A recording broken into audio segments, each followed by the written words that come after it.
Não queda forma, não é basta personal, boa personas, como hasta benoeming com a verleng bo voorzitterschap na FFD, na síndico, politicamente bezig. É boa reação para tipo de ponto assim? Normalmente lo vino a reaccionar, pero já que battere sele, sì, ma tu ma nota di je, bom essa, se nanta slana bofaha, a mita queda querer.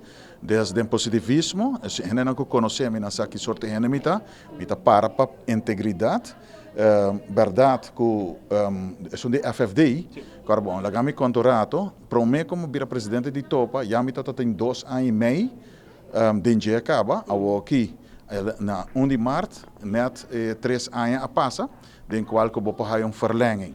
Se o governo está tevreden cubo, não está verlengen. Se não está tevreden, ok, não está verlengen. Tem um momento aqui, nós apurva para trazer filtração de FFD também, e trazer positivismo aí dentro.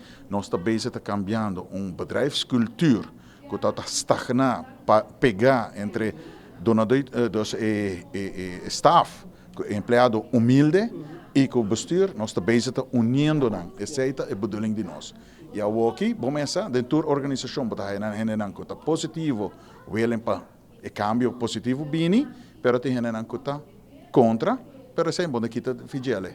Então, essa é a mal uso de oportunidade no momento. Então, que na se o kita purba para cobre, bente de política, então essa aí não está aceitável. Tem nada de verbo, nome, ou relação com o governo, que o local está sendo como líder sindical? Absolutamente que não. A nós, se você conhece bom, você sabe que não tem vega na aí. E o governo sabe também que a coisa aí não está bem seca nós.